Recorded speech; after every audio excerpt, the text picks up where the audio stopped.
ഇതൊരു അഭിമാന നിമിഷമാണ്. സർക്കാർ അധികാരത്തിൽ എത്തിയിട്ട് ഒരു മാസം തികയുന്നത് 18-ാം തീയതിയാണ്. അതിനു മുൻപ് ജനങ്ങൾക്ക് നൽകിയ ഒരു പ്രധാനപ്പെട്ട വാഗ്ദാനം പാലിക്കാൻ കഴിഞ്ഞതിൻ്റെ ചാരിതാർത്ഥ്യത്തിലാണ് ഞാനിവിടെ നിൽക്കുന്നത്. ഇന്ദിരാ ഗ്യാരണ്ടിയുടെ ഭാഗമായി പ്രഖ്യാപിച്ച സ്ത്രീകൾക്ക് ട്രാൻസ്പോർട്ട് ബസ്സിലെ സൗജന്യ യാത്രയുടെ 1-ാം ഘട്ടമാണെന്ന് ഇവിടെ ഉദ്ഘാടനം ചെയ്യപ്പെടുന്നത്. ഇവിടെ സി ജോൺ KSRTCയുടെ ചരിത്രത്തെക്കുറിച്ചെല്ലാം പറഞ്ഞു. ഇന്നിവിടെ ഈ ഉദ്ഘാടനം നടക്കുന്ന ഈ വേദി കൂടി ഒരുപാട് ചരിത്ര പ്രാധാന്യമുള്ള ഒരു സ്ഥലമാണ്. 110 വർഷം മുമ്പാണ് ഇവിടെ നിന്ന് ശ്രീ ചിത്തിര തിരുനാൾ മഹാരാജാവ് ആദ്യത്തെ ഒരു പബ്ലിക് ട്രാൻസ്പോർട്ട് വാഹനത്തിന് ഫ്ലാഗ് ഓഫ് ചെയ്തത്. 1965-ലാണ് KSRTC ജനകീയ മന്ത്രിസഭയുടെ ഭാഗമായി Kerala state road transport corporation bus service ആരംഭിച്ചത്. അതിൻ്റെ ഒരു പ്രത്യേക ഘട്ടത്തിൽ എത്തി നിൽക്കുമ്പോഴാണ് സ്ത്രീകൾക്ക് സൗജന്യ യാത്ര എന്ന പ്രിയദർശിനി പദ്ധതി ഈ സർക്കാർ നടപ്പാക്കുന്നത്. ഞാനിതിനെ കാണുന്നത് സ്ത്രീകൾക്ക് നൽകുന്ന ഒരു ഔദാര്യമായിട്ടല്ല. ഞാൻ കരുതുന്നത് ഈ പദ്ധതിക്ക് സാമൂഹ്യവും സാമ്പത്തികവുമായ പ്രതിഫലനങ്ങൾ നമ്മുടെ സമൂഹത്തിൽ ഉണ്ടാകുന്ന സോഷ്യോ ഇക്കണോമിക് ഇമ്പാക്ട്. സാമൂഹ്യമായ പ്രതിഫലനം എന്ന് പറയുന്നത് സ്ത്രീകൾക്ക് അഭിമാനത്തോടുകൂടി സർക്കാരിൻ്റെ ഒരു വണ്ടിയിൽ യാത്ര ചെയ്യാൻ കഴിയുക.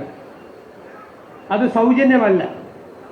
ഞങ്ങളുടെ സർക്കാർ, ഞങ്ങളുടെ വാഹനം, ഞങ്ങൾ ഇതിലൂടെ യാത്ര ചെയ്യുന്നു. എത്രയോ സാധാരണക്കാരായ സ്ത്രീകളാണ് KSRTCയിൽ യാത്ര ചെയ്യുന്നത്. വലിയ അലൂമിനിയം പാത്രവുമായി മത്സ്യ വിപണനത്തിന് പോകുന്ന മത്സ്യത്തൊഴിലാളി സ്ത്രീകൾ നഗരങ്ങളുടെ അപ്പുറത്ത് നിന്ന് ഈ നഗരത്തിലേക്ക് ഹോം മെയ്ഡായി ഫ്ലാറ്റുകളിലും വില്ലകളിലും 3-4 ഫ്ലാറ്റുകളിൽ പോയി ജോലി ചെയ്യുന്ന പാവപ്പെട്ട സ്ത്രീകൾ, കഠിനാധ്വാനം ചെയ്ത് രാവിലെ എത്തി സന്ധ്യ എങ്ങുമ്പോൾ തിരിച്ച് വീട്ടിലേക്ക് മടങ്ങുന്ന പാവപ്പെട്ട സ്ത്രീകൾ, വിദ്യാർത്ഥിനികൾ, ജീവനക്കാർ, പല തട്ടിലുള്ള സ്ത്രീകൾ, സാധാരണക്കാരായ സ്ത്രീകൾ, ആശുപത്രികളിലേക്ക് വരുന്നവർ, ബാങ്കുകളിൽ പോകാൻ വരുന്നവർ, സർക്കാർ ഓഫീസിൽ പോകാൻ വരുന്നവർ, എത്രയോ പേരാണ്. തൊഴിലെടുത്ത് ജീവിക്കുന്ന എത്രയോ പാവം സ്ത്രീകളാണ്. പലരും എന്നോട് പറഞ്ഞു, കണക്ക് കൂട്ടി പറഞ്ഞു, സാർ ഇത്രയും രൂപ ഞങ്ങൾക്ക് മാറ്റിവെക്കാൻ കഴിയും. ആ മാറ്റിവെക്കാൻ കഴിയുന്ന രൂപ എന്ത് ചെയ്യണമെന്ന് പോലും അവർ തീരുമാനിച്ചിട്ടുണ്ട്. നേരത്തെ നമ്മൾ അധികാരത്തിൽ വരുന്നതിന് മുമ്പ് അവർ തീരുമാനിച്ചിട്ടുണ്ട്.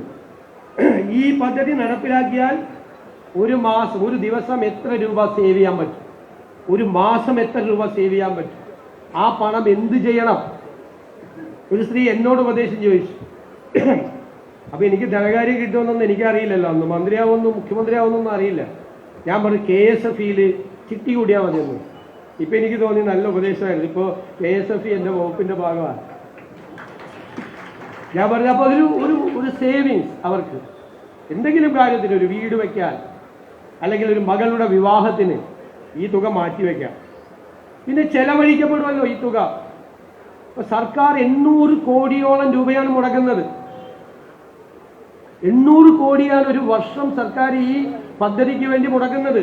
800 കോടി രൂപ KSRTCക്ക് കൊടുക്കുകയാണ്. അല്ലാതെ KSRTCയെ സാമ്പത്തിക പ്രതിസന്ധിയിലാക്കി നിങ്ങൾ കൊടുത്തോ എന്നല്ല പറയുന്നത്. പക്ഷേ എനിക്ക് ഗതാഗത മന്ത്രിയെക്കുറിച്ച് ഒരു ആത്മവിശ്വാസമുണ്ട്, അവരുടെ ടീമിനെ കുറിച്ച്. കുറച്ച് നാൾ കഴിയുമ്പോൾ ഈ പൈസ ഒന്നും വേണ്ടെന്ന് ഗവൺമെന്റിനോട് പറയും, ധനകാര്യ വകുപ്പിനോട്. അവരുടെ ആ ടീം അത് നന്നായി ചെയ്യുമെന്നാണ് എൻ്റെ വിശ്വാസം. KSRTCയുടെ വരുമാനം അവർ വർദ്ധിപ്പിക്കും, ഒരു സംശയം വേണ്ട. ഈ പണം നമ്മുടെ കേരളത്തിൽ തന്നെ ചെലവഴിക്കപ്പെടും. ഈ പണം പല കാര്യങ്ങൾക്കായി ചെലവഴിക്കപ്പെടും. പല രീതിയിൽ ടാക്സായും അല്ലാതെയുമായി മണി സർക്കുലേഷന്റെ ഭാഗമായി തിരിച്ചു വരുന്നൊരു ആക്ടിവിറ്റിയാണ്. ഈ പണം ചെലവഴിക്കപ്പെടും.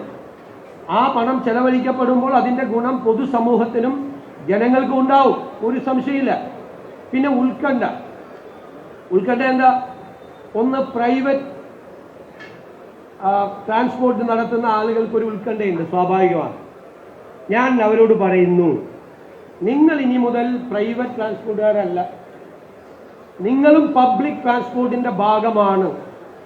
കാരണം ട്രാൻസ്പോർട്ട് ബസ് ഇല്ലാത്ത സ്ഥലങ്ങളിൽ ഈ പാവപ്പെട്ടവരെ കൊണ്ടുപോകുന്നത് സ്വകാര്യ ബസ്സുകളാണ്. പണ്ടൊക്കെ വലിയ മുതലാളിമാരാണ് എന്ന് നമ്മൾ പറയും, ബസ് മുതലാളി. ഇപ്പം ഇല്ല. ഇപ്പം ബസ് മുതലാളിയായിട്ട് വീട്ടിലിരുന്നാൽ ബസ് വേറെ വഴിക്ക് പോകും.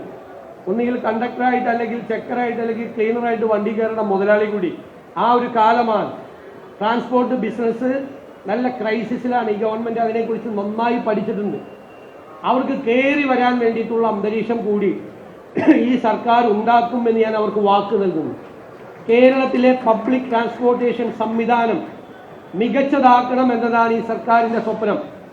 പ്രത്യേകിച്ച് അർബൻ പ്ലാനിങ്ങിൻ്റെ ഭാഗമായി നഗരങ്ങളിൽ, ഇപ്പൊ കൊച്ചിയിലാണ് ഞാൻ, കൊച്ചിയിൽ ഹൈക്കോടതിയിൽ ഒരു 2000 വക്കീലന്മാർ വരുന്നുണ്ട്. 2000 കാറുമായിട്ടാണ് ഇവർ വരുന്നത്. അതിൻ്റെ ആവശ്യമില്ല.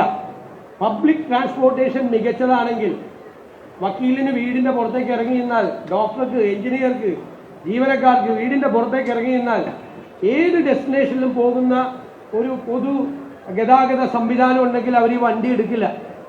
അപ്പോൾ അവർക്ക് ആ വണ്ടിയിൽ കയറി വരാം. അപ്പം നമ്മുടെ ഈ നഗരങ്ങളിലെ വാഹനങ്ങളുടെ സാന്ദ്രത കുറയ്ക്കാം. അതിനു വേണ്ടിയിട്ടുള്ളൊരു അർബൻ പ്ലാനിങ്ങും പബ്ലിക് ട്രാൻസ്പോർട്ടേഷൻ സിസ്റ്റത്തെക്കുറിച്ചും ഈ ഗവൺമെൻറ് ഗൗരവതരമായി ആലോചിക്കുന്നുണ്ട്. അത് സ്വകാര്യ മേഖല കൂടി അതിൻ്റെ പങ്കാളികളാവും. ആ സ്വകാര്യ മേഖലയ്ക്ക് എന്തെങ്കിലും ഒരു നഷ്ടം ഈ ഒരു പദ്ധതി കൊണ്ട് ഉണ്ടായിട്ടുണ്ടെങ്കിൽ അതുകൂടി നികത്താനുള്ള നടപടി ഗവൺമെൻറ് സ്വീകരിക്കുമെന്ന് ഞാൻ ഉറപ്പ് നൽകുന്നു. ഒരു സെക്ടറും തളരാൻ പാടില്ല. ഒരു സെക്ടറും തളരുന്ന സെക്ടറിനെ താങ്ങി നിർത്തുകയാണ് ഗവൺമെൻറ്റിൻ്റെ ജോലി. മൂന്നാമതൊരു കാര്യം അതെനിക്ക് ഇഷ്ടപ്പെട്ടു. നമ്മുടെ മെൻസ് അസോസിയേഷൻ അവർ ഭയങ്കരമായ പ്രതിഷേധമാണ്. സ്ത്രീകൾക്ക് മാത്രം സൗജന്യം കൊടുക്കാൻ പോകുന്നു എന്നുള്ള ഒരു പ്രതിഷേധമാണ്. അപ്പോൾ അവർ വേറെ ബസ്സിലൊക്കെ യാത്ര ചെയ്യുന്നുണ്ട്. അതൊരു രസകരമായ ഒരു കാര്യം കൂടിയായിട്ടാണ് ഞാൻ കാണുന്നത്. അതിനോടൊന്നും നമുക്കൊരു വിരോധമില്ല. പക്ഷെ എല്ലാ പ്രശ്നം എന്താ, പൊതുവായി എല്ലാ പുരുഷന്മാരെയും കുറിച്ചല്ല ഞാൻ പറഞ്ഞു. ഞാൻ ഒരു പുരുഷ വിരോധി ഒന്നല്ല. ഈ ഇത്രയും പൈസ ബാക്കി വരുന്നു എന്ന് പറഞ്ഞു ഇവർ യാത്ര ചെയ്യുന്നു. ഇവരുടെ കയ്യിലാണെങ്കിൽ ആ പൈസ വീട്ടിലെത്തും. മറ്റേതാ സൗജന്യം കൊടുത്താൽ ഈ ബാക്കി വരുന്ന പകുതി കുറച്ച് പേര് കൊടുക്കും വീട്ടിൽ. ബാക്കി അവിടെ പോവും. ഞാൻ പറയില്ല, ഗവൺമെൻറ്റിന് കിട്ടും പൈസ, സർക്കാരിന് കുഴപ്പമൊന്നും ഉണ്ടാവില്ല, പോയില്ല. അപ്പോൾ ഇവർക്കൊന്ന് കൊടുക്കട്ടെ. മാത്രമല്ല ഞാൻ പറയുന്നു, ഈ പദ്ധതി ഈ സംസ്ഥാനത്തെ സർക്കാരിന് കേരളത്തിലെ സ്ത്രീകളോടുള്ള ആദരവായി നിങ്ങൾ കാണും. ആദരവായി. സ്ത്രീകളെ ബഹുമാനിക്കാൻ ഒരു സമൂഹം പഠിക്കണമെന്നുള്ളൊരു സന്ദേശം കൂടിയാണ്. ആദരവോടുകൂടി, ബഹുമാനത്തോടു കൂടി നമ്മുടെ അമ്മമാരെ, സഹോദരിമാരെ അവരെ കാണണം. ആ ആദരവാണ് ഈ സംസ്ഥാന സർക്കാർ അധികാരത്തിൽ വന്നതിന് ശേഷം പ്രഖ്യാപിച്ച് നടപ്പാക്കുന്ന ആദ്യത്തെ പദ്ധതി കേരളത്തിലെ സ്ത്രീകളോടുള്ള നമ്മുടെ എല്ലാവരുടെയും, കേരളത്തിലെ ജനങ്ങളുടെ ആദരവായി കണക്കാക്കണം എന്ന് ഞാൻ ആഗ്രഹിക്കുന്നു.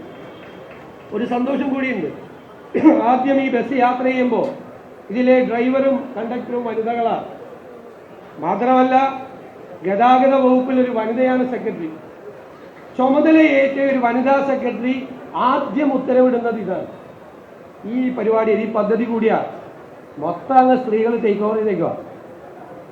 അങ്ങനെ ആകട്ടെ, ഇനിയുള്ള കാലവും അങ്ങനെ ആകട്ടെ എന്ന് ഞാൻ ആശംസിച്ചുകൊണ്ട് നിറഞ്ഞ അഭിമാനത്തോടു കൂടി, നിറയുന്ന കണ്ണുകളോടുകൂടി ഞാൻ ഈ പ്രിയദർശിനി പദ്ധതി കേരളത്തിലെ സ്ത്രീകൾക്കായി സമർപ്പിക്കും.